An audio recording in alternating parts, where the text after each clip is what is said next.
Buenas tardes, soy Luis Herrera, director de urbanismo de GBA. El valor real se da cuando 5 elementos principales de cualquier asentamiento humano se equilibran.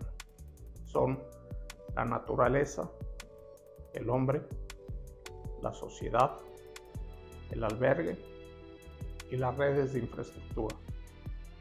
Del tamaño que se considere el asentamiento humano, esos elementos siempre están presentes. El principal usuario de un asentamiento humano es el ciudadano.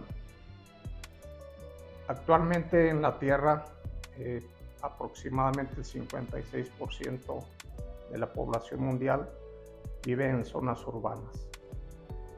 Se prevé que para el año 2050 este crecimiento llegue a un punto en que casi 7 de cada 10 personas vivan en ciudades. De ahí la importancia de estos asentamientos humanos y del valor que en ellos recae. De tal forma que podemos decir que el futuro de las ciudades será el futuro de la humanidad.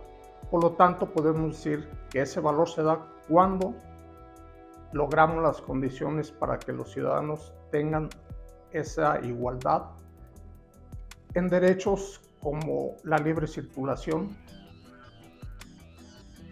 la recuperación del espacio público por excelencia en la calle. En ella se dan flujos tanto vehiculares como peatonales. Es un espacio ordenador y es un medio de expresión colectiva y es un elemento histórico simbólico de su tiempo. El hecho de tener áreas verdes que según la Organización Mundial de la Salud deben de considerarse 12 metros cuadrados por persona, y pues el derecho a todo el tema de los servicios, como son principalmente institucionales de educación y de salud. Cada uno de los proyectos tiene sus propios desafíos per se. En un inicio sí vi el principal reto, desafío, era el de convencer al desarrollador, al cliente, la repartición y el uso del suelo. Me explico. Había un común denominador, por ejemplo, el del área útil, irte hasta el tope sin ceder 1 metro cuadrado para destinarlo a áreas verdes que generen un mejor ambiente en tu desarrollo. Fue un desafío convencerlos que ese metro cuadrado que estaban cediendo para áreas verdes de alguna forma te iba a repercutir en un mejor precio por metro cuadrado que tuvieras. Ese fue un reto. Otro fue el tema de las áreas de cesión, en el que se dejaban las superficies residuales del polígono, en vez de verlo como un elemento que te fuera a construir una comunidad a la hora de instalar, no sé, fuera una escuela, fuera un mercado, fuera un centro de salud. Ese fue un reto también, no dejar los residuales de tu polígono o dejarlo completo si quieres, pero en zonas topográficas muy conflictivas. Fue otro de los retos.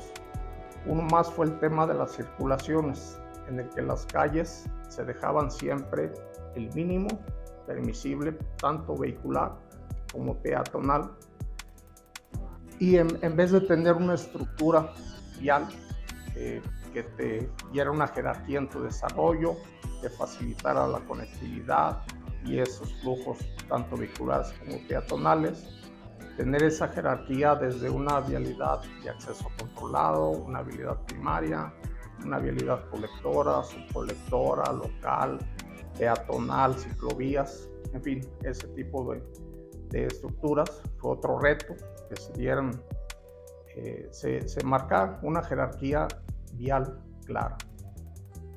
Y otro reto también fue el tema de la lucha con las fuerzas del mercado.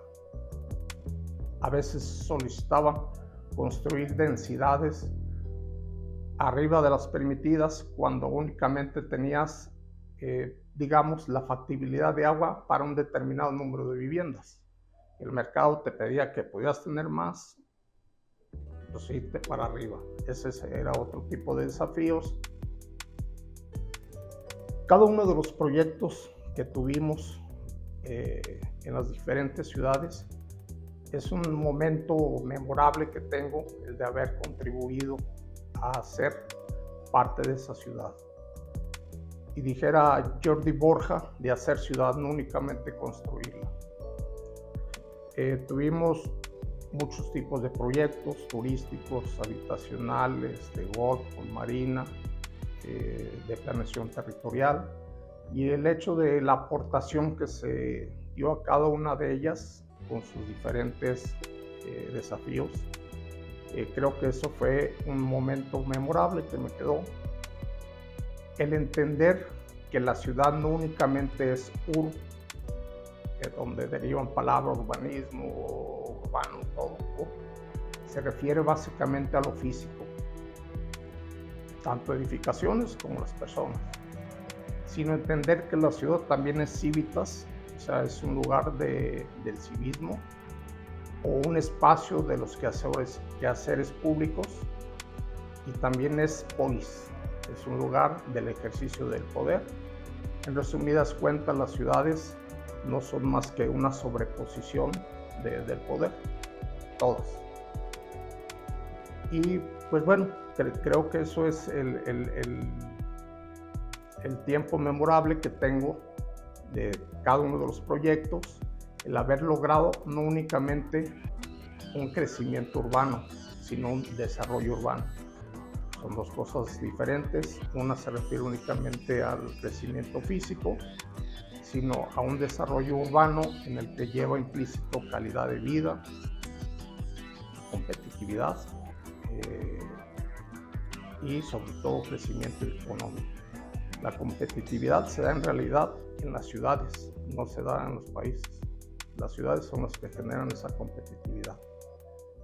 Esos fueron los momentos, creo, memorables de haber dejado una huella positiva en cada una de las ciudades de los diferentes proyectos que desarrollamos. Sería injusto que dejar algún proyecto fuera, porque son decenas los que hemos desarrollado, pero sí me impactó un proyecto en especial, un proyecto que es la matriz, la madre de todos los proyectos que se desarrollaron, que fue el proyecto de GBA. Un sueño que tuvieron dos genios de la arquitectura y del urbanismo, José Manuel y Jaime Gómez Vázquez Aldana, que llevaron un sueño hasta materializarlo como un proyecto, como la primera firma del país.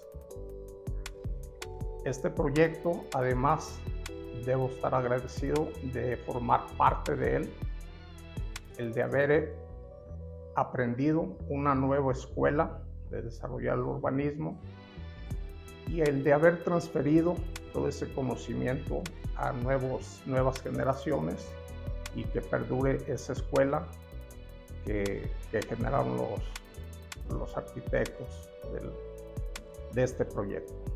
Creo que me quedo con ese proyecto más representativo para mí, el proyecto matriz, proyecto madre de todos los que se generaron y se seguirán generando aquí.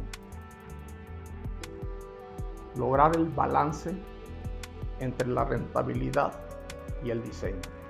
El que todos los proyectos tengan los conceptos, por ejemplo, que sea una ciudad caminable, y eso es muy importante. Una persona recorre 1 kilómetro aproximadamente en 15 minutos. Entonces, dentro de ese esquema, meter todos los servicios que requiera el usuario, el ciudadano, a fin de que evite haga recorridos en vehículos Otro aspecto son los usos mixtos, la inclusión, sobreposición de diferentes usos, tanto de vivienda, comercial, institucional. Entre más usos tengas contenidos, mayor dinámica tendrá ese espacio. El incluir una estructura de barrio tradicional en el que todo funciona en torno a la plaza cívica, al espacio público. Tienes la iglesia, el mercado, la escuela, el comercio, vivienda. Eso también te genera otra dinámica. Una estructura urbana, puedes tener la unidad básica, la unidad vecinal, posiblemente de ahí pasas a una unidad barrial, a una unidad distrital y a un centro urbano. Donde se da el tejido urbano es en los barrios, en las unidades barriales. Otro aspecto a incluir pues es el tema de un diseño urbano y arquitectura de calidad. El tema de meter un transporte verde. O sea, hoy en día ya hay que considerar todo el tema, ya irnos olvidando de los motores de combustión interna. Y el hecho de meter la sustentabilidad en todos los proyectos, no únicamente ecológica, que es como se entiende, sino meter también la sustentabilidad económica y social. Y por último, tener también la calidad de vida, que si tú metes todos estos ingredientes en los proyectos desde un inicio, que es el reto, vas a tener una calidad de vida. Y principalmente el tener pasión en cada uno de los proyectos. Puedes tener todos los insumos de estudios hidrológicos, de mecánica de suelos, de mercado. Todos los estudios los tienes ahí, pero si no tienes la pasión para desarrollar el proyecto, tú no vas a tener un buen resultado. Creo que la pasión es algo muy importante que se debe incluir sí o sí en todos los proyectos. Pues como te digo, ha sido, reitero, el agradecimiento de haber ser parte de este proyecto, que tuvieron estos dos personajes geniales. Se dan contados con las manos. Aquí tuvimos la fortuna de tener dos. Con eso me quedo, ser parte de este gran proyecto y de dejar esa escuela intacta, pasarla a las nuevas generaciones tal como a mí me la transmitieron.